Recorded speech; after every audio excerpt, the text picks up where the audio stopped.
Era el cumpleaños de mi hija. Llegué a su casa temprano, con una sonrisa y un pastel que había encargado con todo mi corazón. Su pastel favorito. Toqué la puerta imaginando su cara de felicidad, como cuando era niña y saltaba en mis brazos cada vez que le llevaba una sorpresa. Pero esa ilusión se rompió en cuanto la puerta se abrió. «Ah, ¿eres tú?», dijo sin siquiera mirarme. Su voz fue fría, casi molesta. Por cierto, antes de seguir con esta historia, asegúrate de estar suscrito al canal y cuéntame en los comentarios desde dónde nos estás viendo. Me encanta saber hasta dónde llegan nuestras historias. Todavía puedo oler aquel pastel de almendras con ganache de chocolate. Lo había encargado en una pastelería francesa y me costó 3 meses de mi jubilación. 2.200 pesos. Dinero que no tenía, pero que gasté con gusto solo por ver su sonrisa.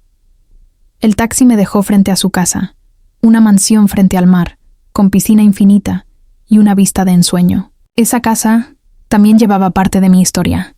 Yo había ayudado a pagar el enganche, 800.000 pesos. Mis ahorros de toda una vida dando clases en la universidad, haciendo horas extras, corrigiendo exámenes los fines de semana. Me arreglé el vestido turquesa que había comprado para la ocasión y respiré hondo. En una mano sostenía el pastel, en la otra un pequeño paquete plateado.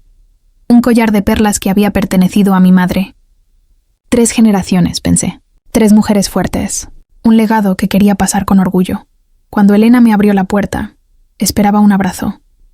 Una palabra cálida, pero solo se hizo a un lado para dejarme pasar, sin siquiera levantar la vista del teléfono. «Feliz cumpleaños, hija», le dije con la voz temblando. «Te traje tu pastel favorito y algo especial para ti». Ella suspiró, como si mi presencia le molestara. «Ponlo en la cocina. Tengo que terminar una llamada», me dijo. Caminé hasta la cocina sola, en silencio. La casa era enorme, moderna, pero sentía un frío que calaba. Dejé el pastel con cuidado sobre la encimera de mármol italiano. Otro regalo mío, cuando remodelaron la casa.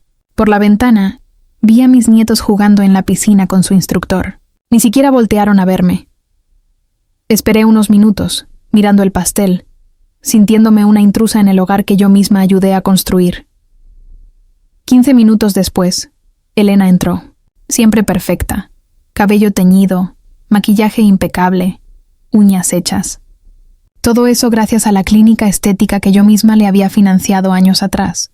350.000 pesos. Un préstamo que pedí poniendo mi departamento como garantía. Dinero que jamás me devolvió. «¿Viniste solo a dejar el pastel o te quedarás a cenar también?», me dijo abriendo el refrigerador. Su tono fue como una cuchillada. Tragué saliva. «Pensé que podríamos pasar tiempo juntas», respondí con una sonrisa débil. «Hace tanto que no nos vemos». Ella se encogió de hombros. «Tengo planes. Marcelo me llevará a cenar. Solo nosotros dos. Marcelo, su tercer esposo. Un hombre lleno de proyectos misteriosos y urgencias financieras. La última vez, hace apenas 3 semanas, le presté 60.000 pesos para un negocio de importación. Dinero que saqué del fondo que tenía para mis medicamentos». «Entiendo», dije bajito, tratando de no llorar. «Tal vez podamos almorzar mañana». Elena levantó la vista. Por un momento creí ver algo en sus ojos, pero no era ternura. Era cansancio, o tal vez fastidio. «Mamá, tenemos que hablar», me dijo con voz firme, señalando los taburetes junto a la isla. Obedecí. Me senté, sintiendo un nudo en el estómago. Conocía ese tono. Era el mismo que usaba de niña, justo antes de decir algo que sabía que me dolería. El reloj de pared marcó las 4. El silencio pesaba. Podía oír el sonido del mar a lo lejos y el eco del agua en la piscina. Ella tomó aire, cruzó los brazos y me miró fijamente. Y en ese instante supe que lo que estaba a punto de decirme iba a romperme el corazón. Elena me miró en silencio unos segundos antes de hablar. Sus dedos jugaban con el vaso de agua, girándolo lentamente, como si buscara el valor para decir algo. «He estado pensando mucho últimamente», empezó con una calma que me puso nerviosa. «Sobre mi vida, sobre lo que realmente quiero, sobre lo que me haría feliz». Asentí con suavidad, tratando de sonar alentadora. «Claro, hija, dime. Quizá pueda ayudarte». Entonces dejó el vaso sobre la mesa con un golpe seco. El sonido retumbó en toda la cocina. Cuando levantó la mirada, algo dentro de mí se heló. Lo que vi en sus ojos no era amor, ni siquiera fastidio. Era desprecio, puro y duro. La única cosa que quiero de regalo de cumpleaños, dijo despacio, marcando cada palabra, es que desaparezcas de mi vida. Preferiblemente, que te mueras. Por un instante el mundo se detuvo. Sentí como el aire me abandonaba los pulmones. Fue como si alguien me hubiera golpeado el pecho con fuerza. ¿Qué? Pero apenas pude susurrar. Escuchaste bien, continuó ella con una frialdad que no reconocí. Estoy cansada de ti, mamá. Cansada de tus llamadas, de tus visitas, de que te metas en mi vida con tus consejos antiguos, de tu necesidad constante de atención. Me agotas. Mis manos empezaron a temblar. 74 años de vida, 43 siendo su madre. Y nunca imaginé que escucharía algo así de la persona por la que lo di todo. Elena, logré decir entre lágrimas, soy tu madre. He sacrificado todo por ti. Exactamente, interrumpió levantándose del taburete. Y por eso no puedo más. Me estás asfixiando. Quiero vivir mi vida sin tu drama, sin tu culpa, sin tus sacrificios como cadenas. Quiero libertad. Miré el pastel sobre la mesa. Las velas seguían guardadas en la caja. Todo lo que había imaginado para ese día, las risas, el abrazo, la cena familiar, se desvanecía como humo. Solo quiero estar cerca de ti, susurré. Eres todo lo que tengo. Y ese es el problema, dijo cruzando los brazos. Yo no quiero ser todo lo que tú tienes. Arregla tu vida. Déjame en paz. Me puse de pie con dificultad. Las piernas me temblaban. Tomé mi bolso y el pequeño paquete plateado con el collar de perlas. El pastel se quedaría. Tal vez los gemelos lo disfrutarían, aunque su madre no quisiera hacerlo conmigo. No puedo creer que digas esto, murmuré. Después de todo lo que hice por ti, ella se rió, con una mueca que me desgarró. Todo lo que hiciste fue por ti misma. Para sentirte útil, para seguir controlando mi vida. Pero ya no soy una niña, mamá, y ya no te necesito. Cada palabra era una herida abierta. Caminé hacia la puerta, paso a paso, como si el suelo me pesara. Al llegar al umbral me detuve. La miré una última vez esperando, no sé, una señal, una mirada arrepentida, un gesto de amor. Pero solo vi impaciencia. Quería que me fuera. «Feliz cumpleaños, Elena», susurré, y salí, cerrando la puerta con cuidado, como si de ese gesto dependiera que mi corazón no se rompiera del todo. Lo que mi hija no sabía, mientras me observaba irme desde la ventana, era que esas palabras tan crueles no me destruirían. Me encendieron algo dentro, algo que había dormido durante años, una llama que no era de rencor, sino de renacimiento. El taxi me llevó de vuelta a mi pequeño apartamento en el centro, un lugar sencillo, 2 habitaciones y un sofá viejo que había resistido el paso del tiempo. Lo compré cuando vendí la casa familiar, después de que su padre muriera. 20 años habían pasado desde entonces. Entré tambaleando, dejé el bolso caer al suelo y me desplomé en el sofá. Ese mismo sofá donde había mecido a Elena cuando era bebé, donde le contaba cuentos antes de dormir, donde había secado sus lágrimas después de cada decepción. Sus palabras seguían repitiéndose en mi cabeza, una y otra vez como un eco cruel. Que te murieras. Mi propia hija deseando mi muerte como regalo de cumpleaños. El dolor era real, físico, un nudo en el pecho que no me dejaba respirar. Esa noche no dormí. Cerraba los ojos y todo volvía. Su voz fría, su mirada vacía, el pastel intacto sobre la mesa.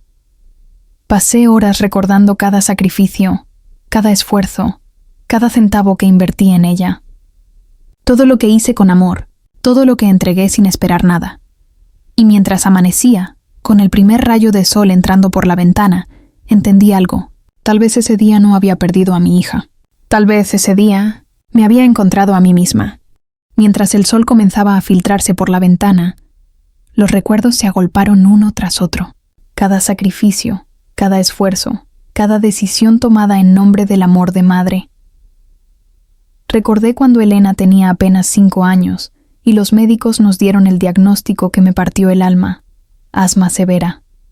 El seguro no cubría todos los tratamientos, así que trabajé turnos extras en la universidad para poder pagar sus medicamentos, 18,000 pesos que reuní vendiendo las joyas de matrimonio que me había regalado su padre. No me dolió hacerlo, porque cada respiro que ella daba era más valioso que cualquier anillo o collar. Después, a los 16, vino el intercambio a Estados Unidos. Su gran sueño. No teníamos el dinero, pero no podía decirle que no. Hipotequé este mismo apartamento para cubrir los 250.000 pesos del programa. Gracias, mami, me dijo en el aeropuerto abrazándome fuerte.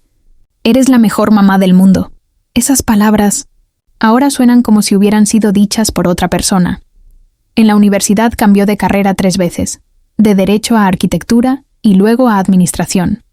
Cada cambio significaba nuevos pagos, nuevos libros, nuevos gastos, casi $500,000 de pesos en total. Pero yo lo hice con gusto, dando clases extras los fines de semana, renunciando a vacaciones, a salidas, a mí misma. Después llegó su primer matrimonio, una boda de ensueño, con 300 invitados, orquesta, flores importadas y banquete gourmet, 420,000 pesos. Es el día más feliz de mi vida, mamá. Todo gracias a ti, me dijo radiante, con ese vestido de princesa que tanto había deseado. 2 años después, el divorcio. Luego otro matrimonio, aún más caro, que tampoco duró. Y finalmente Marcelo. La casa de 3 pisos, la clínica de estética, el auto nuevo cuando el viejo se descompuso, 220,000 pesos más. Las escuelas privadas para los gemelos, 48,000 por trimestre. Todo saliendo de los mismos bolsillos, los míos. Esa mañana, con los ojos hinchados por no dormir, abrí una caja vieja que guardaba en el armario.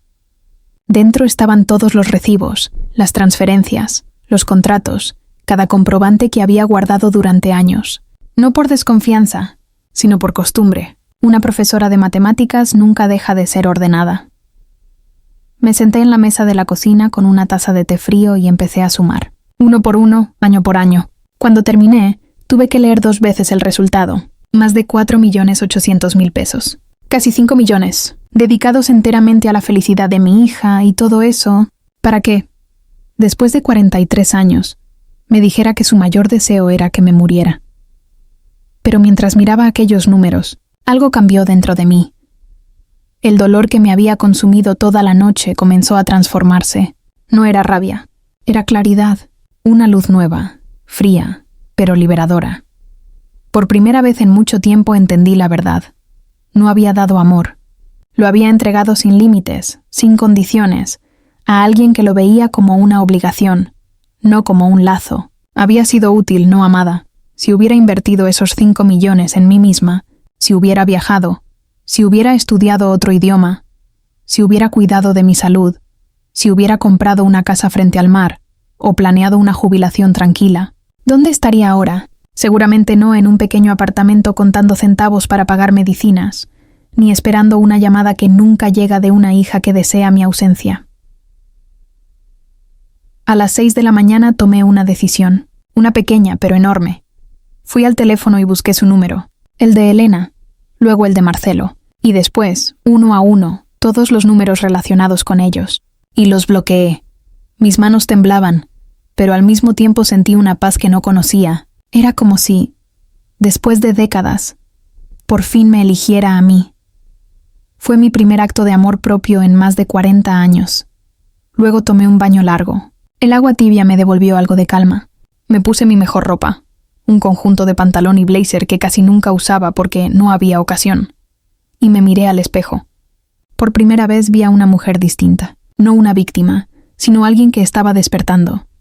Salí de casa con un propósito claro. Y ese propósito, por primera vez en décadas, no tenía nada que ver con Elena. Mi primera parada fue el banco. El mismo banco donde teníamos una cuenta conjunta para emergencias. Yo había sido quien la alimentó con pequeños depósitos durante años, cada mes, sin falta. Esa cuenta tenía ahora 180,000 pesos. Miré el número en la pantalla, respiré profundo y supe exactamente lo que iban a hacer. El sol apenas se asomaba cuando crucé las puertas del banco. Mi corazón latía con fuerza, pero mi rostro se mantenía sereno, como si llevara años ensayando ese momento. «Buenos días, doña Carmen», me saludó el gerente, el señor Ortega. Me conocía desde hacía años, desde los días en que mi esposo aún vivía y mi vida giraba en torno a otros. «¿En qué puedo ayudarla hoy?», preguntó con amabilidad. Respiré profundo. «Quiero cerrar la cuenta conjunta número 4 en Neila 5267891», dije con una calma que ni yo misma entendía. El gerente me miró sorprendido. «¿Estás segura? Esa cuenta tiene un saldo considerable. Completamente segura». respondí mientras tomaba el bolígrafo y firmaba los formularios sin dudar. Le pedí que transfiriera todo el dinero a mi cuenta personal. Ver esos 180,000 pesos moverse hacia mi nombre fue como recuperar una parte de mí que creí perdida. Por primera vez en décadas sentí poder. Un poder silencioso pero firme. Era el primer paso hacia algo que apenas comenzaba a despertar en mí. Mi libertad.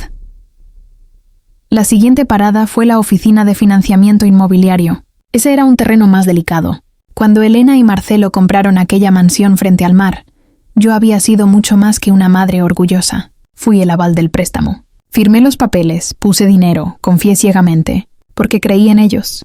Y eso, por ley, me daba derechos sobre la propiedad. Doña Carmen, me recibió la oficial, la señora Ramírez. Qué gusto verla. ¿En qué puedo servirla? Necesito revisar el contrato de financiamiento donde aparezco como aval. Respondí con voz firme. Quiero entender bien mis derechos y obligaciones. Mientras ella buscaba los documentos, mi mente viajó al pasado. Recordé el día que firmé todo aquello. Elena me abrazaba entre lágrimas. Gracias, mamá. Eres nuestro ángel. Prometo que nunca te fallaremos. Y Marcelo, con esa sonrisa convincente, juraba que jamás atrasarían un pago. La señora Ramírez colocó una carpeta gruesa frente a mí. Aquí está toda la documentación, dijo con tono profesional. Como aval, usted responde si los titulares no pagan, pero también tiene derecho a reclamar la propiedad si ellos incumplen. Levanté la vista. Entiendo. Y si quisiera ejercer ese derecho, ¿cuáles serían los pasos a seguir? Ella explicó que debía demostrar que existía riesgo de incumplimiento o que ya había atrasos. Lo que no sabía era que yo ya tenía esa prueba. Días atrás, Elena, sin darse cuenta, me lo había dicho. Marcelo había perdido una gran suma en una mala inversión y ya se habían atrasado con la hipoteca. Probablemente lo mencionó esperando que yo, como siempre, saliera a rescatarlos. Pero esta vez no tomé las copias de los documentos y las guardé con cuidado. Por favor, agende una cita con el departamento legal, le pedí. Ella me miró con curiosidad, pero accedió sin hacer preguntas. Cuando salí a la calle, el calor de la ciudad me golpeó el rostro, pero por dentro sentía algo distinto. Ligereza. 43 años viviendo por y para mi hija, sacrificando mis sueños, mi dinero, mi salud, todo por ella. Y el resultado fue descubrir que deseaba mi muerte, como si mi existencia estorbara su felicidad. Mientras caminaba, tomé una decisión. Era hora de pensar en mí. Esa misma tarde, llegué a un lugar que había visto 1000 veces desde el autobús, pero al que nunca me había atrevido a entrar. La agencia de viajes Horizontes Nuevos. Una joven asesora, Lucía, me recibió con una sonrisa cálida.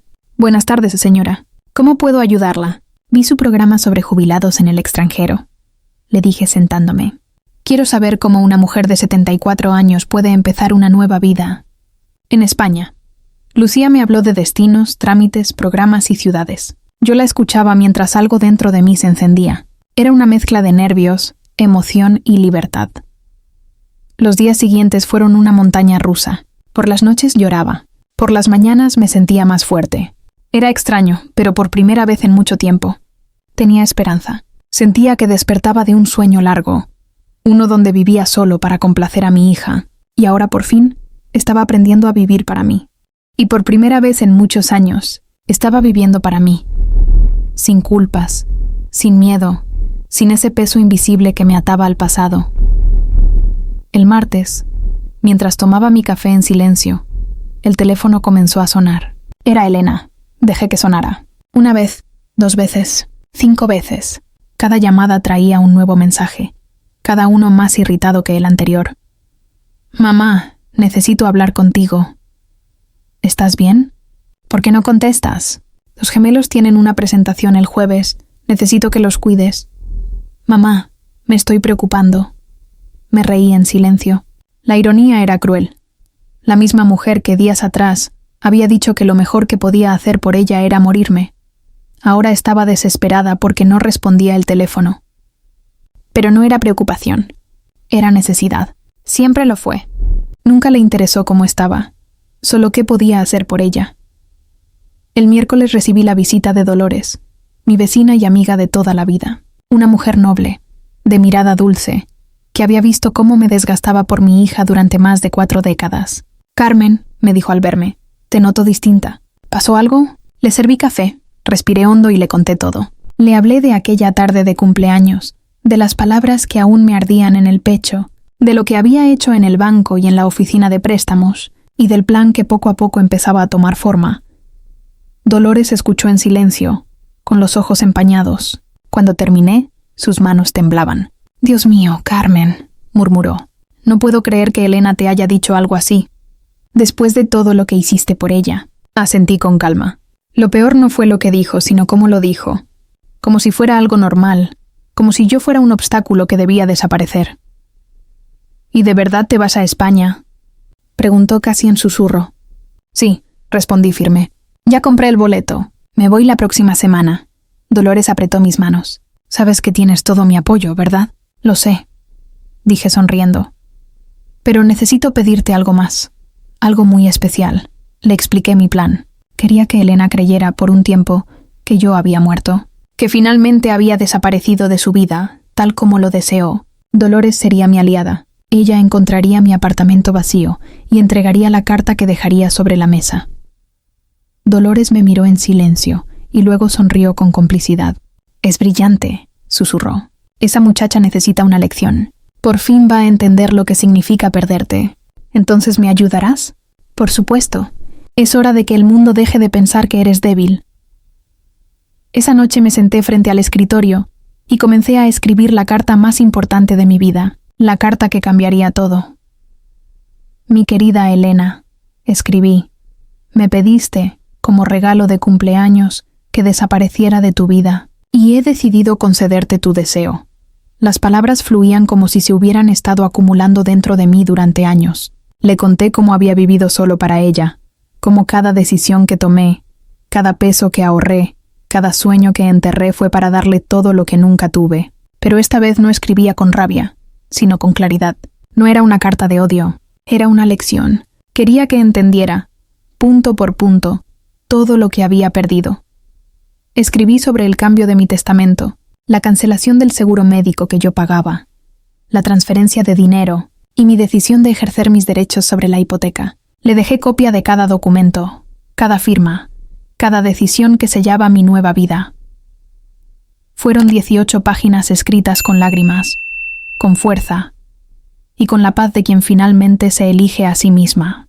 Terminé con una frase que aún me eriza la piel. «Tu vida será más fácil sin mí, pero también será mucho más cara. Espero que valga la pena». El jueves por la mañana, mientras guardaba mis cosas más valiosas en 2 maletas viejas, una con mi ropa, otra con mis recuerdos, el teléfono volvió a sonar. Era Elena. Una vez más, no respondí. Llamó 4 veces más. En la última, su voz ya no sonaba molesta, sonaba asustada. «Mamá, por favor, llámame. Algo pasó. El banco nos llamó para una reunión urgente sobre la hipoteca. Mamá, necesito tu ayuda». Me quedé quieta, sosteniendo el teléfono entre las manos. Así que ya lo sabía. El banco había cumplido su parte, y la realidad comenzaba a alcanzarla. Por primera vez en su vida, Elena tendría que enfrentar las consecuencias de sus actos. Sin mí, cerré la maleta, respiré hondo y me miré en el espejo. Frente a mí estaba una mujer nueva, una que por fin había dejado de ser la sombra de los demás, una que estaba a punto de empezar de nuevo. El viernes, el timbre de mi departamento sonó con insistencia. Cuando abrí la puerta, Marcelo estaba allí, pero no era el mismo hombre altivo y pulcro de siempre. Tenía el rostro demacrado, los ojos hundidos y la barba descuidada. Parecía haber envejecido de golpe. «Carmen», dijo con voz cansada, casi quebrada. «Elena me contó lo que pasó entre ustedes. Sé que lo que dijo fue horrible, incluso imperdonable. Pero por favor, no le hagas esto a nuestra familia». Lo miré con calma. «¿Hacer qué exactamente, Marcelo?», pregunté fingiendo no entender. Él bajó la mirada, incómodo. «El banco nos llamó. Dijeron que estás iniciando un proceso para quedarte con la casa.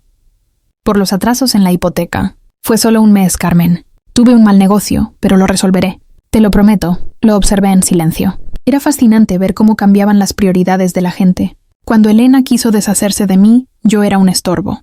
Pero ahora, cuando se dieron cuenta de que controlaba el dinero que sostenía su vida de lujos, yo volvía a ser importante. «Marcelo», dije en voz baja, Tu esposa fue muy clara conmigo. Mi presencia es una carga, una molestia que ella ya no desea tener en su vida. Yo solo estoy cumpliendo su deseo. Tú sabes cómo es Elena cuando se enoja. No lo quiso decir así. Intentó justificarse. No lo quiso decir. Repetí sonriendo con amargura. Sonó bastante convincente cuando deseó mi muerte como regalo de cumpleaños. Marcelo bajó la cabeza, derrotado. Por favor, dijo casi susurrando. Déjame arreglar esto. Hablaré con ella. La haré entrar en razón. Negué con calma. Es demasiado tarde, Marcelo. Hice una pausa. Dales un beso a mis nietos de mi parte. Y cerré la puerta con suavidad. Aquel golpe seco del marco fue el cierre simbólico de una vida entera. El sábado decidí despedirme de todo lo que alguna vez fui. Caminé por la ciudad como si estuviera recorriendo un viejo álbum de fotos. Pasé frente a la universidad donde había enseñado por casi 40 años, el parque donde llevaba a Elena cuando era niña, la iglesia donde me casé con su padre. Cada lugar guardaba un pedazo de mí. Y sin embargo, al mirarlos ahora, no sentí tristeza, sino liberación. Era como si finalmente pudiera respirar sin pedir permiso. Sabía que ese era mi último día en esa ciudad. El domingo comenzaría la vida que siempre debí vivir. La mía. El domingo por la mañana, Dolores llegó temprano, justo como habíamos planeado. Traía una sonrisa pícara, una taza de café y la emoción de quien está a punto de vivir una aventura secreta. ¿Lista para tu gran escape?, preguntó guiñándome un ojo. Más que lista, le respondí, empujando mis 2 maletas hacia la puerta. Dolores levantó las llaves que le había dado la noche anterior. Aquí están las copias del apartamento, y también la carta para Elena, junto con los documentos. Todo listo. Asentí. Habíamos planeado cada detalle como si se tratara de una obra de teatro. Dolores esperaría 2 días antes de ir al departamento de Elena, fingiendo preocupación. Le diría que había tocado mi puerta, que yo no respondía, y que al usar las llaves de emergencia había encontrado mi casa vacía y la carta sobre la mesa. Recuerda, le advertí mientras esperábamos el taxi. Tienes que sonar genuinamente angustiada. Dolores rió. Tranquila, querida. Fui profesora de teatro aficionado 20 años. Esta será la actuación de mi vida. El taxi llegó puntual, a las 6 en punto. El conductor, un hombre joven con voz amable, tomó mis maletas. Antes de subir me detuve un momento y observé mi apartamento. Había vivido allí 15 años, pero no sentí nostalgia. No sentí miedo, solo una paz inmensa. Era como si estuviera cerrando la puerta de una prisión que yo misma había construido con mis propios sacrificios. ¿Al aeropuerto?, preguntó el taxista. Al aeropuerto, respondí, y esas 2 palabras sonaron como una declaración de independencia. El vuelo a Barcelona fue largo, casi 12 horas suspendida entre nubes, recuerdos y posibilidades. Por primera vez en décadas nadie sabía dónde estaba. Nadie podía pedirme dinero, favores o tiempo. Era una sensación embriagadora. Casi irreal. Saqué mi cuaderno y comencé a escribir. Anoté cada detalle de la última semana. Las llamadas de Elena, la visita de Marcelo, el banco, la carta, la despedida de Dolores. Cada línea era una cicatriz convertida en fuerza. Allí, a miles de metros sobre el mar, entendí algo profundo. Había pasado toda una vida cuidando de todos. Y ahora, por fin, alguien me estaba cuidando, yo misma. Esa noche, mientras escuchaba la voz de mi hija quebrarse al otro lado del teléfono, sentí algo que jamás había sentido antes. Paz en medio del caos. No era rencor ni siquiera venganza. Era como si, por fin, la vida me diera permiso para soltar todo el peso que había cargado durante tantos años. Mamá, por favor, vuelve. Te necesito, repetía Elena entre sollozos. Miré las luces de Barcelona desde mi balcón. Eran pasadas las 12, y el sonido lejano de una guitarra llenaba el aire. Pensé en todas las veces que había escuchado esas mismas palabras. Te necesito, pero nunca significaron amor, sino obligación, dependencia, manipulación. No, Elena, respondí con suavidad. Ya no puedes necesitarme. Pasé más de 40 años viviendo para ti, olvidándome de mí. Ahora necesito aprender a vivir para mí misma. Pero yo no quise decir todo eso, mamá. Fue un mal momento. Tú sabes cómo soy cuando me enojo. Sonreí con tristeza. Siempre la misma excusa. Siempre el mismo guión. Sí, lo sé. Y por eso me fui. Porque si me quedaba, tú jamás ibas a cambiar. Ni yo. El silencio se hizo largo. Solo se escuchaba su respiración entrecortada. Por un instante casi cedí. Casi le dije que tomaría el primer vuelo de regreso. Pero luego recordé las lágrimas, los gritos, las humillaciones, y me mantuve firme. Te amo, hija, susurré. Pero tengo que amarme más a mí. Y corté la llamada. Dejé el teléfono sobre la mesa y respiré profundo. El vino aún estaba tibio. Afuera la ciudad seguía viva, ajena a mi revolución interna. Aquella fue la primera noche en décadas que dormí sin miedo a despertar al día siguiente, siendo la misma mujer sumisa de siempre. A la mañana siguiente, la luz del sol entró por las persianas y me envolvió en una sensación de comienzo. Me preparé un café y me quedé mirando el vapor subir, pensando que ese aroma a libertad era algo que había esperado toda una vida. Ese día decidí caminar hasta la playa. El mar Mediterráneo me recibió con su azul infinito y una brisa que parecía susurrarme, por fin. Me quité los zapatos y caminé por la orilla, sintiendo la arena húmeda bajo mis pies, como si la tierra misma me estuviera dando la bienvenida a mi nueva existencia. Por un momento, imaginé a Elena buscando respuestas en mi antiguo apartamento, llorando, tal vez furiosa, tal vez arrepentida, y aunque una parte de mí deseaba consolarla, otra sabía que ese dolor era necesario. A veces la ausencia enseña lo que la presencia no puede. Por la tarde me reuní con Miguel, el joven de la agencia, quien me mostró algunos lugares donde podría alquilar a largo plazo. Caminamos entre calles llenas de historia, con balcones cubiertos de flores y el aroma del pan recién horneado que salía de las panaderías. Barcelona tiene algo especial, ¿sabe? Me dijo él mientras caminábamos. A veces la gente llega buscando huir de algo y termina encontrándose a sí misma. Lo miré, sorprendida. No podía haberlo dicho mejor.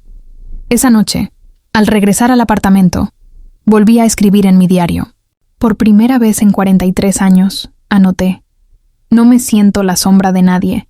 No soy la madre de Elena, ni la esposa de Marcelo, ni la profesora que siempre está disponible. Soy simplemente Carmen. Y eso por fin es suficiente.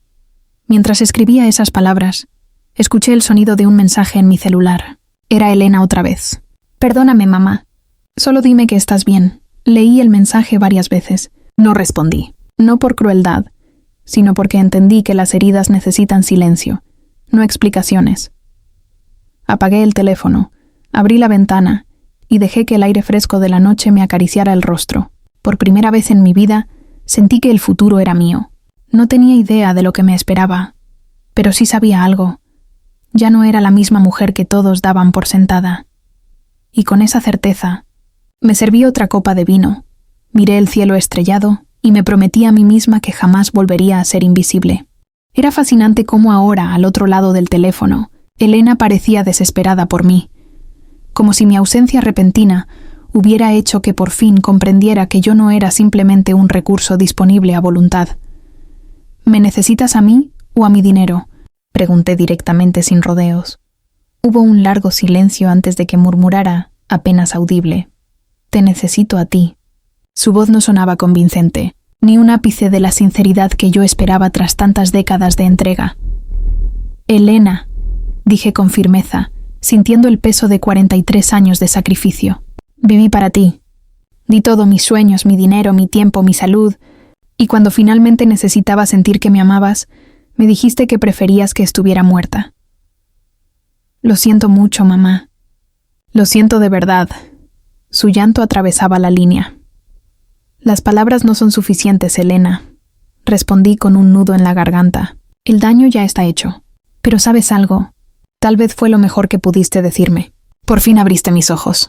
Por primera vez en décadas estoy viviendo para mí misma. Y eso es maravilloso. ¿Dónde estás, mamá? Por favor, dime, sollozó. Los gemelos preguntan por ti. No entienden por qué desapareciste. Escuché su súplica y no pude evitar una mezcla de ironía y tristeza. Durante años, cuando cancelaba mis planes para cuidar a los niños, cuando los llevaba al parque o les compraba regalos, eso era solo lo que se esperaba de mí. Pero ahora que me había ido, mi ausencia tenía un peso que antes no existía. ¿Los niños estarán bien? Pregunté, mirando las luces de Barcelona desde mi balcón. Son resilientes, respondió Elena con voz temblorosa. Aprenderán que las acciones tienen consecuencias y que las palabras dolorosas pueden destruir relaciones para siempre. Pero mamá, por favor, no puedes desaparecer así. ¿Y si algo te pasa? Si te enfermas, ¿cómo sabremos? Ahora sí le preocupaba mi bienestar. Qué conveniente. Recordé los 2 episodios graves de presión alta que sufrí en los últimos 3 años y cómo jamás recibió mis llamadas desde el hospital. ¿Recuerdas la primera vez? Te llamé desde la sala de emergencias. Dijiste que no podías venir porque tenías una fiesta. La segunda vez era el cumpleaños de Marcelo y estabas celebrando. ¿Nunca fue mi salud una prioridad para ti? Mis cheques sí lo eran. No es sobre el dinero, protestó ella débilmente. Es sobre ti. Te echo de menos, mamá. ¿Me echas de menos a mí? ¿O echas de menos tener a alguien disponible 24/7 para tus problemas? Dije y colgué sin esperar respuesta. Esa noche necesitaba paz. Mi primera verdadera noche de libertad en un país nuevo. Los días siguientes fueron un descubrimiento constante, no solo de Barcelona, sino de mí misma. Cada calle, cada plaza, cada edificio parecía invitarme a reconectar con mis pasiones olvidadas. Redescubrí el amor por la arquitectura gótica. Podía pasar horas admirando los detalles de la catedral de la ciudad. Me di cuenta de que tenía talento para los idiomas y que el catalán no era tan difícil como imaginaba. Incluso volví a disfrutar de las matemáticas, algo que había enseñado toda mi vida, pero que hacía mucho tiempo no practicaba por puro placer. El miércoles tuve mi cita con el asesor financiero español, el señor Ferrer, un hombre mayor, paciente y atento, que me explicó todas las opciones para quedarme en España de manera permanente. Con sus ahorros actuales y su pensión mexicana, dijo mientras revisaba los papeles. Puede vivir cómodamente aquí por muchos años. España tiene excelentes programas de salud para jubilados extranjeros, y la calidad de vida en Barcelona es excepcional. Mientras escuchaba, sentí una certeza que nunca había experimentado. Esta vez, toda mi vida estaba realmente en mis manos. No más sacrificios invisibles, no más sacrificios para alguien que no podía valorar mi amor. Esta vez, todo era para mí. Por primera vez en muchos años, me senté frente a un asesor financiero y hablé de dinero solo pensando en mí. No había listas mentales de posibles emergencias de Elena, ni planes para rescatarla de sus errores. Solo mis números, mis deseos y mi futuro. El señor Ferrer me escuchaba con esa calma profesional que da confianza. Usted también podría invertir parte de sus ahorros aquí en España, me dijo con tono amable. Los rendimientos son estables, y en 5 años podría aumentar significativamente su patrimonio si invierte con prudencia. Sonreí con una mezcla de sorpresa y nostalgia. Aumentar mi patrimonio. Qué frase tan irónica. ¿Cuántas veces tuve la oportunidad de hacerlo? Y sin embargo, elegí gastarlo todo en los caprichos de mi hija. Viajes, remodelaciones, autos nuevos, cualquier cosa que la hiciera feliz, o al menos, menos insatisfecha. ¿Hay algo más que deba saber?, pregunté. El señor Ferrer asintió y me dijo algo que me marcó profundamente. Tenemos muchos clientes como usted. Personas mayores que vienen a España buscando un nuevo comienzo después de relaciones familiares complicadas. No está sola en esto, señora Carmen. Sus palabras me reconfortaron de una manera que no esperaba. Saber que no era la única madre rota por la ingratitud de sus hijos me dio una extraña paz. Había toda una comunidad de mujeres que, igual que yo, habían elegido dejar de ser mártires para comenzar a vivir de verdad. El viernes me uní a un grupo de caminatas para expatriados mayores. Éramos 12, de distintas partes del mundo, todos con historias de pérdidas, renacimientos y segundas oportunidades. Mientras subíamos por las colinas que rodean Barcelona, el aire fresco y el murmullo de las hojas me hicieron sentir ligera, casi joven otra vez. A mi lado caminaba una mujer de cabello blanco y sonrisa cálida. Se llamaba Luisa, italiana, de 76 años. ¿Qué te trajo por aquí, Carmen?, me preguntó mientras contemplábamos la ciudad extendiéndose bajo nuestros pies. Respiré hondo. No había razón para fingir. Una hija, respondí con serenidad. Me dijo que su mayor deseo de cumpleaños era que me muriera. Luisa abrió mucho los ojos, sorprendida. ¿Hablas en serio? Completamente. Seguí caminando sin detenerme. Después de financiar su casa, criar a sus hijos y sacrificar mi jubilación. Me dijo que mi presencia era una carga. Dios mío, susurró Luisa llevándose la mano al pecho. ¿Y qué hiciste? Desaparecí, dije con una sonrisa tranquila. Y ahora estoy aquí. Ella me miró con admiración. Eres valiente, Carmen. Yo tardé 7 años en hacer lo mismo. Mi hijo y mi nuera me trataban como si fuera un cajero automático con patas. Durante el resto del paseo, Luisa y yo compartimos nuestras historias como si nos conociéramos de toda la vida. Me contó cómo sus hijos solo la buscaban cuando necesitaban dinero para vacaciones o caprichos, y cómo, cuando se negó a seguir pagando todo, la acusaron de egoísta y amenazaron con alejarle a sus nietos. Los primeros meses fueron terribles, me confesó mientras bajábamos un sendero cubierto de hojas secas. La culpa me carcomía. Pensaba que una buena madre siempre debía sacrificarse sin importar qué. ¿Y qué cambió?, pregunté con curiosidad. Luisa suspiró. Un día me di cuenta de que mis hijos jamás se habían preguntado si yo era feliz. Nunca les importó si tenía suficiente para mí, o si estaba cansada. Solo les interesaba lo que podían obtener. Y eso, Carmen, no es amor, es explotación. Sus palabras me atravesaron el alma. Era como si alguien hubiera puesto en voz alta lo que yo había sentido durante años, pero nunca me atrevía a aceptar. Había confundido manipulación con cariño, exigencias con afecto. Lo que yo creía que era amor de hija no era más que dependencia disfrazada de necesidad. Al final del paseo, Luisa me invitó a un grupo de apoyo que se reunía cada 2 semanas. Somos mujeres que decidimos priorizar nuestra paz, me dijo. Ya no queremos vivir con culpa por elegirnos a nosotras mismas. Acepté sin pensarlo. Sabía que necesitaba rodearme de personas que entendieran lo que significaba soltar. Esa noche, al volver a mi apartamento, encendí mi teléfono por primera vez en 3 días. La pantalla se llenó de notificaciones. 78 llamadas perdidas y 32 mensajes. La mayoría eran de Elena y Marcelo, pero también había números desconocidos. Seguramente amigos suyos intentando localizarme. Leí los mensajes en orden. Al principio, los textos estaban cargados de emoción y súplica. Por favor. Mamá, vuelve. Los niños están llorando. Te necesitan. Te juro que voy a cambiar. Pero a medida que pasaban los días, el tono cambiaba. Las súplicas se transformaban en preocupación financiera. Mamá, el banco está presionando. Necesitamos hablar del seguro. El contador dice que falta tu firma en los papeles. Y ahí lo entendí. No lloraban por mí, sino por todo lo que mi presencia sostenía. Apagué el teléfono y me serví una copa de vino. Mientras observaba las luces de Barcelona desde mi balcón, una sonrisa tranquila se dibujó en mis labios. Por fin, todo ese ruido que me perseguía por años se había quedado atrás. Cuando volví a revisar los mensajes, noté cómo la desesperación de Elena había ido mutando con los días. Primero, eran súplicas llenas de lágrimas digitales, como si realmente le importara saber cómo estaba, pero pronto se transformaron en reproches, en rabia, en esas palabras hirientes que solo alguien acostumbrado a manipular puede decir. El banco nos llamó, escribió. Dicen que pediste revisar el contrato como aval. No pueden quitarnos la casa, mamá.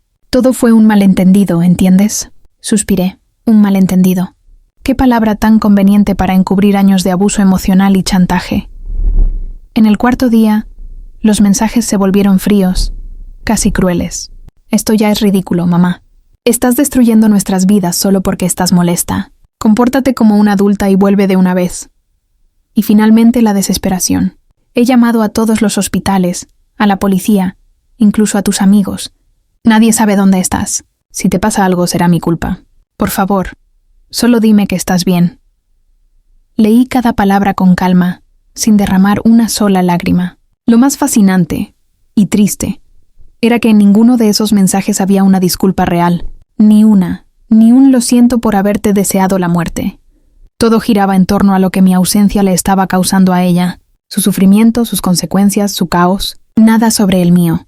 Decidí responder una sola vez. Un cierre necesario. Estoy perfectamente bien y más feliz de lo que he estado en años. Lo que vives ahora son las consecuencias naturales de tus acciones. Ojalá esto te ayude a entender el valor de las personas antes de que sea demasiado tarde. A los pocos segundos llegó la respuesta. Por favor, mamá, podemos arreglar esto. Te prometo que nunca volveré a decir algo así. Solo vuelve. Tomé aire y escribí mi última línea, la más sincera de todas. Las promesas vacías no reparan un corazón roto. Tus palabras mostraron lo que realmente piensas de mí, y esa verdad no se borra con un simple lo siento. Bloqueé su número, luego el de Marcelo, y finalmente los desconocidos que habían intentado contactarme. Fue como cerrar una puerta pesada, pero al hacerlo, sentí que el aire entraba de nuevo a mis pulmones. Esa semana volví a reunirme con el señor Ferrer para firmar los documentos que sellarían mi residencia permanente en España. ¿Está completamente segura de esta decisión? Me preguntó con una mezcla de respeto y prudencia. Más segura que nunca, respondí, firmando con una firmeza que no recordaba tener. Por primera vez en décadas, estaba tomando decisiones pensando solo en mí, en mi paz, en mi felicidad. Esa tarde, mientras disfrutaba un café frente al mar, sonó mi teléfono. Era Dolores, mi vecina, esa mujer buena que había sido mi cómplice silenciosa durante toda esta travesía. «Carmen, no vas a creerlo», dijo entre risas nerviosas. «Elena vino a buscarte ayer. Lloraba como una niña. Dijo que todo fue un malentendido y me rogó que te dijera que volvieras».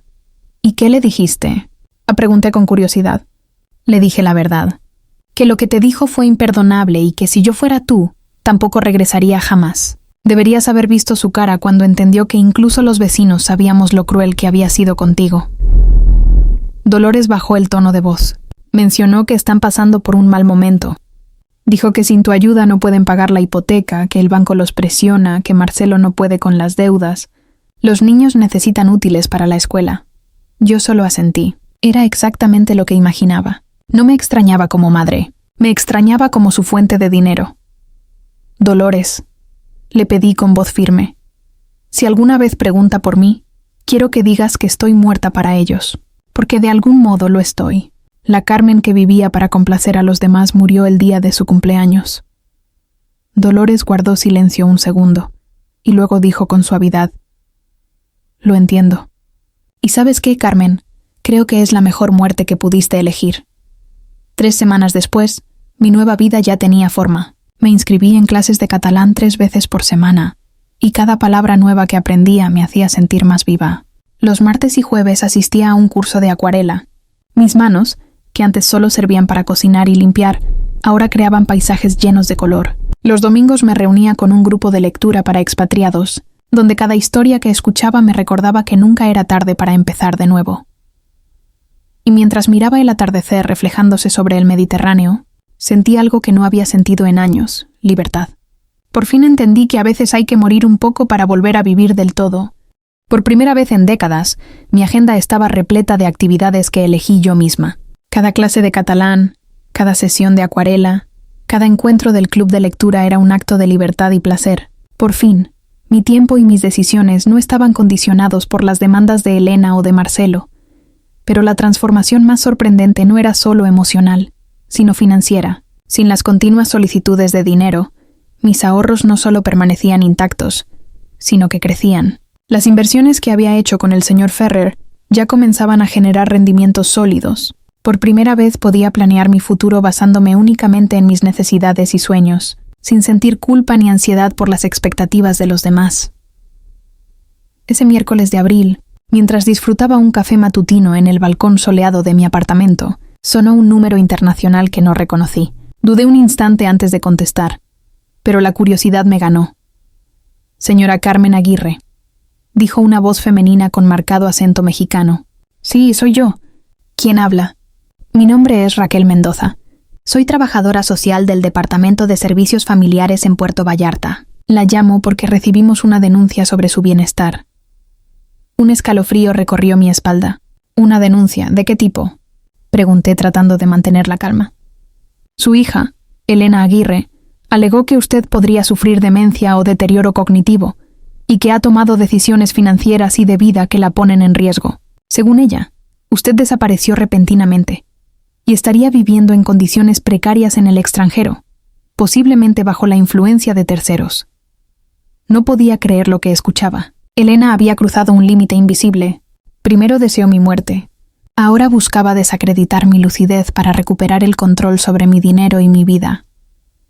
«Señorita Mendoza», dije con voz firme, «no sufro de demencia ni deterioro cognitivo. Vivo en España por mi propia elección, en un apartamento cómodo, con excelente atención médica y plena capacidad mental. Las alegaciones de mi hija son completamente falsas. Entiendo su posición, señora Aguirre, respondió Mendoza, pero debemos verificar su bienestar. ¿Podría coordinarse una evaluación médica y psicológica a través del consulado mexicano en España? Por supuesto, contesté sin titubear. Estoy dispuesta a someterme a cualquier evaluación que confirme que estoy en perfecta salud mental y que todas mis decisiones fueron tomadas con total lucidez. Después de coordinar los detalles, colgué. Una mezcla de rabia y desdén me invadió. Elena había ido demasiado lejos. No solo me había deseado muerta.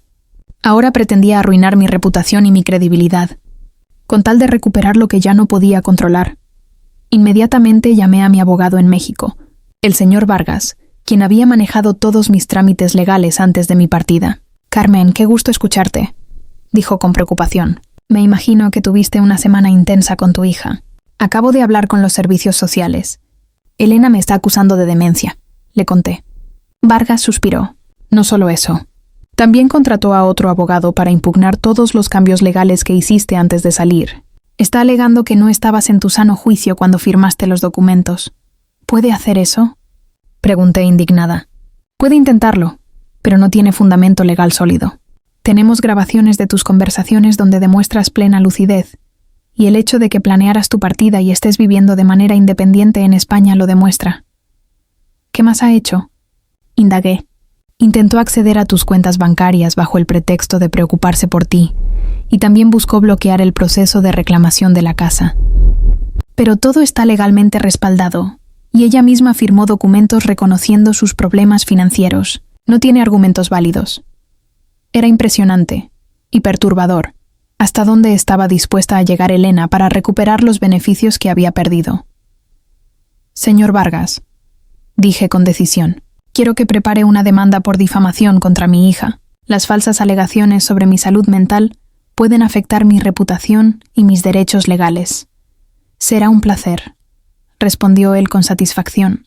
«Después de ver cómo te trató, creo que es momento de que enfrente las consecuencias legales de sus acciones». Mientras colgaba, sentí una mezcla extraña de alivio y determinación. Por primera vez, no solo estaba viviendo para mí misma, estaba protegiéndome, reafirmando mi dignidad y estableciendo límites claros, incluso frente a la hija que alguna vez creí que me amaba incondicionalmente. Esta era mi vida, finalmente, y nadie, ni siquiera Elena, volvería a controlarla. 2 días después, acudí al consulado mexicano en Barcelona para las evaluaciones médicas y psicológicas. Me sentía tranquila, segura de mi lucidez, pero al mismo tiempo con una extraña mezcla de tristeza y dignidad. Nunca imaginé que llegaría el día en que tendría que demostrar mi cordura para defenderme de las mentiras de mi propia hija. El médico designado, el doctor Torres, era un hombre de unos 60 años, amable y de mirada empática. Desde el primer momento pareció entender mi historia sin necesidad de demasiadas explicaciones. Me sometió a una evaluación exhaustiva que duró casi 3 horas. Pruebas de memoria, razonamiento, atención, comprensión y una larga conversación sobre mi vida y mis decisiones recientes. Al final, sonrió con serenidad y dijo con voz firme: «Señora Aguirre, no solo está usted en perfecto estado mental, sino que las decisiones que ha tomado reflejan una lucidez y una valentía admirables. Su hija claramente está tratando de manipular el sistema legal para recuperar beneficios financieros. No se preocupe, todo quedará documentado oficialmente». Me aseguró que enviaría un informe detallado a los servicios sociales de México, aclarando que las alegaciones eran completamente infundadas y que yo vivía de forma independiente, en óptimas condiciones físicas y emocionales. Esa misma tarde recibí una llamada de la trabajadora social, la señorita Raquel Mendoza. «Señora Aguirre, hemos recibido el informe del consulado», me informó. «El doctor Torres certificó que no existe ningún signo de deterioro cognitivo. Está claro que las denuncias de su hija carecen de fundamento, por lo que el caso será cerrado de inmediato». «Gracias, señorita Mendoza», respondí aliviada. «¿Esto quedará registrado de alguna manera?» «Sí. En su expediente constará que la denuncia fue falsa, lo cual puede tener implicaciones legales si su hija intenta hacerlo nuevamente». «Perfecto», dije con calma, aunque por dentro sentía una mezcla de justicia y tristeza. Elena no solo había fracasado en su intento por desacreditarme, sino que ahora quedaba oficialmente registrada como alguien capaz de mentir y manipular el sistema. Esa noche, mientras el sol se escondía sobre los tejados de Barcelona y la ciudad comenzaba a iluminarse con su brillo dorado, tomé una decisión. Abrí mi cuaderno y comencé a escribir. No para Elena, sino para todas las mujeres que, como yo, habían sido manipuladas, usadas o anuladas emocionalmente por sus propios hijos adultos. Durante 4 horas escribí sin detenerme. Detallé cada sacrificio, cada humillación silenciosa, cada lágrima escondida, cada vez que me puse en último lugar para sostener a otros. Pero también escribí cada paso de mi renacimiento, cada decisión que tomé para recuperar mi dignidad y mi libertad. Cuando terminé lo titulé «Cuando el amor materno se convierte en autodestrucción. Mi historia de liberación». A los 74 años, encontré un blog en internet que publicaba testimonios de mujeres mayores que habían tenido el valor de reinventarse, y envié mi relato sin muchas expectativas. Una semana después, recibí una respuesta inesperadamente entusiasta. «Querida Carmen», decía el correo, «su historia es poderosa e inspiradora. Hemos recibido cientos de mensajes de mujeres que se identifican con su experiencia. Nos encantaría entrevistarla para nuestro canal de YouTube». Acepté sin pensarlo, no por fama, sino porque comprendí que mi historia podía servir de espejo y de fuerza para muchas que aún no se atrevían a dar el paso que yo di. La entrevista se publicó 2 semanas después y se volvió viral. Miles de mujeres de distintas edades y países comenzaron a dejar comentarios que me partían el corazón. «Mi hijo de 37 años vive en mi casa, no paga renta y me grita cuando le pido que busque trabajo», escribió una. «Mi hija solo me llama cuando necesita dinero para sus vacaciones, pero nunca tiene tiempo de visitarme cuando estoy enferma», compartió otra. «Pensé que era la única madre que se sentía usada por sus propios hijos», confesó una tercera. Cada mensaje era un testimonio de dolor, pero también de esperanza. Mujeres que comenzaban a entender que el amor no es sacrificio constante ni sometimiento, sino respeto mutuo.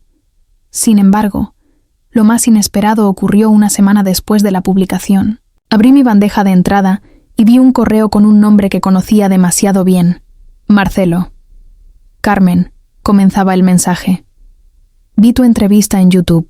Necesito que sepas que estoy completamente de acuerdo contigo. Lo que Elena dijo fue imperdonable, y la forma en que te trató por tantos años fue inaceptable. Fui testigo de cómo te manipulaba y te usaba, pero nunca tuve el valor de confrontarla, porque dependíamos demasiado de tu ayuda financiera.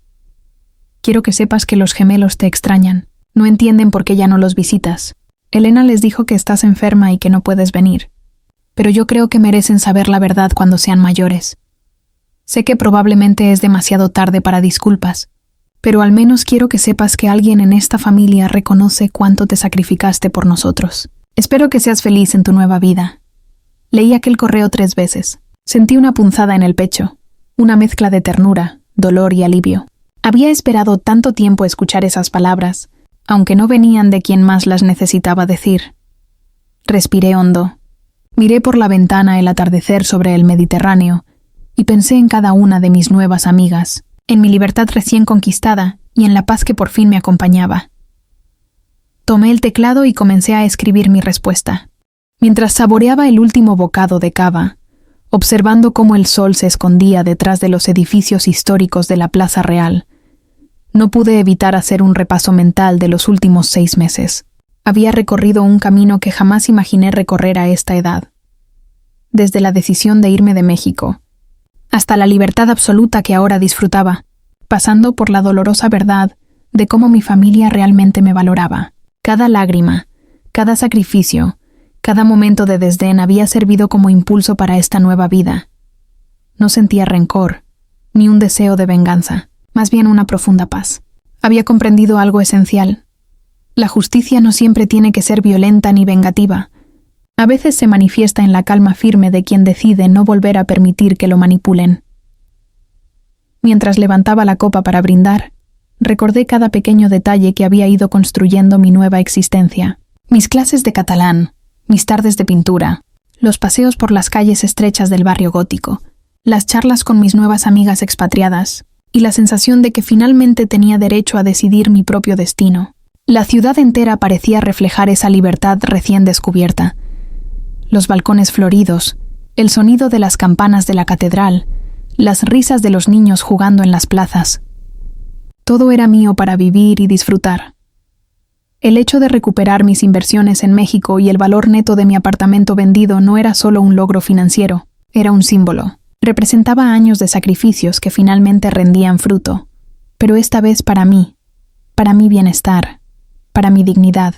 Por primera vez en 74 años, el dinero que había dado con tanto amor a quienes no supieron valorarlo regresaba a mis manos, no como deuda, sino como recompensa de mi valentía y de mi decisión de priorizarme.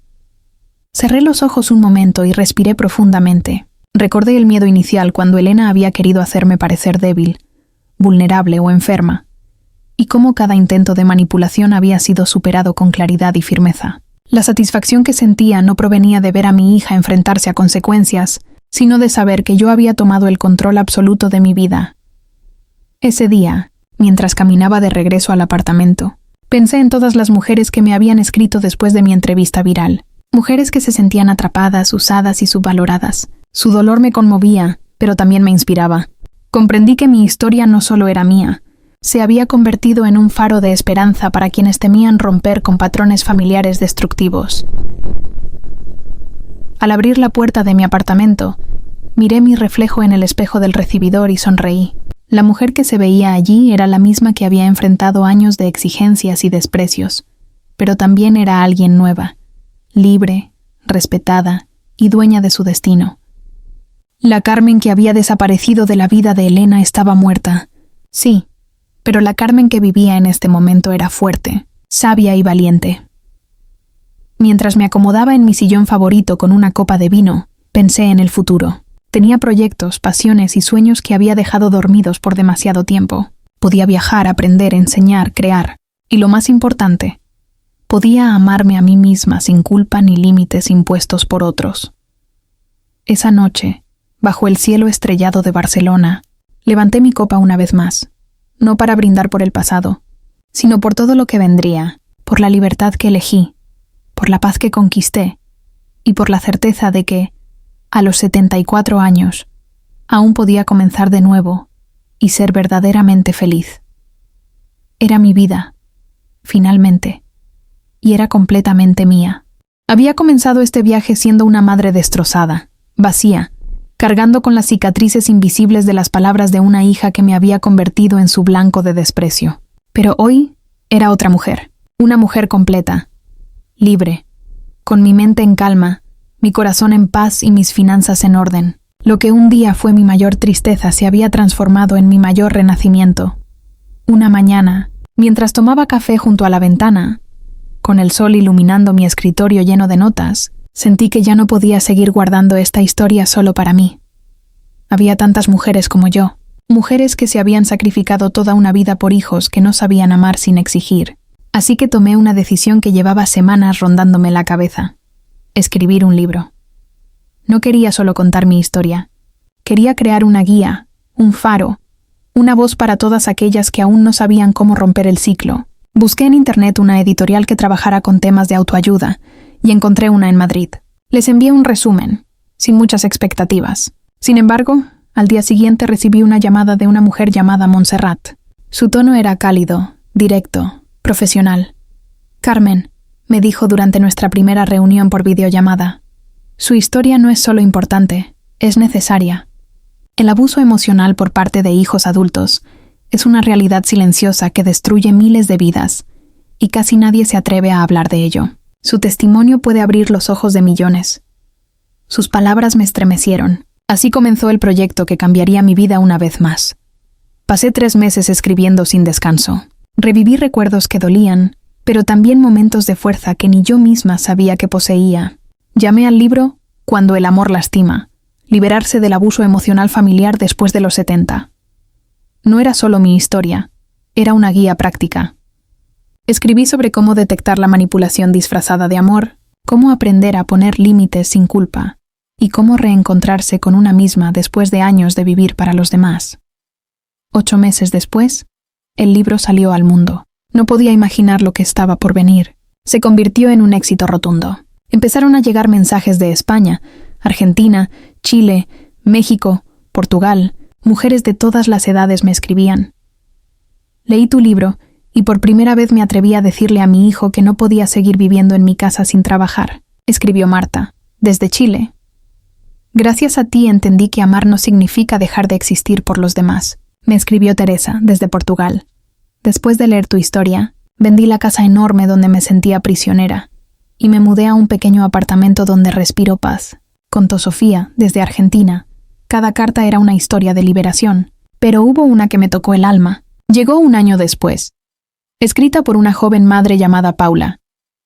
Señora Carmen, decía, tengo 32 años y una madre de 67 que ha entregado toda su vida por mí y mis hermanos. Después de leer su libro, entendí que la estamos tratando como su hija la trató a usted. Llamé a mi madre y le pedí perdón. Le prometí que ahora la ayudaré a cumplir sus propios sueños. Lloré al leerla. Lloré con el corazón lleno. Por fin entendí que mi dolor no había sido en vano. Mi historia estaba cambiando destinos, evitando que otras madres vivieran la misma destrucción. 2 años después de haber llegado a España, una tarde cualquiera, encontré una carta en mi buzón. El sobre era sencillo, pero la caligrafía me resultó extrañamente familiar. Cuando lo abrí, mi corazón dio un vuelco. Era de mis nietos. Querida abuela Carmen, comenzaba la carta, con esa mezcla de letras torcidas y grandes que solo tienen los adolescentes. Papá nos contó la verdad. Dijo que mamá te dijo cosas muy crueles y que por eso te fuiste. Queremos que sepas que te entendemos, que te extrañamos y que estamos orgullosos de ti por ser tan valiente. Cuando seamos mayores, queremos ir a verte a España. La carta incluía dibujos de ellos y de mí caminando entre las calles de Barcelona, sonriendo bajo el cielo azul. No pude contener el llanto. No era un llanto de tristeza, sino de alivio, de redención. Había esperado tanto tiempo ser comprendida, y ahora, esas palabras llegaban de quienes más amaba. Les respondí esa misma noche, con el corazón temblando entre emoción y esperanza. Mis queridos nietos, sus palabras son el regalo más hermoso que he recibido en años. Los amo profundamente y siempre los amaré, sin importar la distancia ni el tiempo. Cuando sean mayores y puedan decidir por ustedes mismos, las puertas de mi casa y de mi corazón estarán abiertas para recibirlos. Sellé la carta y, por primera vez en mucho tiempo, sentí que todo había encontrado su lugar. No solo había recuperado mi vida, también había recuperado mi propósito. Hasta ahora, quiero que sepan algo importante. La abuela está viviendo una vida plena, feliz y llena de paz. Disfruto cada momento, rodeada de belleza, del mar, de los amigos que elegí y de cada experiencia que decidí para mí misma. Guarden ese amor que sienten por mí, pero también aprendan de esta historia. Las palabras pueden construir o destruir, y las relaciones auténticas se basan en respeto mutuo, no en sacrificio sin fin ni obligación. Los amo con todo mi corazón, y quiero que recuerden siempre esto. Hoy, 3 años después de aquel cumpleaños que cambió mi vida para siempre, estoy sentada en el balcón de mi apartamento en Barcelona, comprado con mi propio dinero, contemplando el Mediterráneo mientras escribo estas últimas líneas de mi historia. Tengo 77 años, un patrimonio superior a los 6 millones de pesos, un libro que se convirtió en bestseller y se tradujo a 8 idiomas, amigos de todo el mundo que me valoran por quien soy, y una paz interior que jamás imaginé volver a sentir. Elena me pidió, en aquel fatídico cumpleaños, que desapareciera de su vida, y yo le concedí su deseo, de la manera más extraordinaria posible. Lo que ella nunca previó fue que al perderme, no solo perdería a la madre que la amó incondicionalmente, sino también a la persona que había mantenido su mundo financiero estable por décadas. La semana pasada, recibí un correo electrónico de Elena, el primer contacto directo después de 3 años. Mamá, escribió, leí tu libro. Nunca imaginé cuánto te lastimé, cuánto sacrificaste por mí, cuánto te di por sentada durante toda mi vida. No te estoy pidiendo que vuelvas ni que me perdones. Solo quiero que sepas que finalmente entendí lo que intentaste enseñarme, aunque de la manera más difícil. Espero que seas feliz en tu nueva vida, porque te mereces toda la felicidad del mundo. No respondí. Algunos puentes, una vez quemados, no se reconstruyen, pero guardé sus palabras en mi corazón, no como una victoria, sino como una confirmación de que todo dolor puede transformarse en sabiduría con el tiempo. Mi desaparición fue mi regalo para ella. Mi nueva vida fue mi regalo para mí. Y valió cada lágrima, cada sacrificio, cada momento de dolor que me condujo hasta aquí. Porque a veces, la única manera de salvarse es tener el valor de perderse por completo, para renacer como la persona que siempre se estuvo destinada a ser. Y ahora, si esta historia te conmovió, si sentiste el peso del sacrificio y la fuerza de la libertad, haz clic en el próximo video que aparece en pantalla. Allí te espera una historia de traición, giros inesperados y una transformación que te dejará sin aliento. Te aseguro que no has visto nada igual.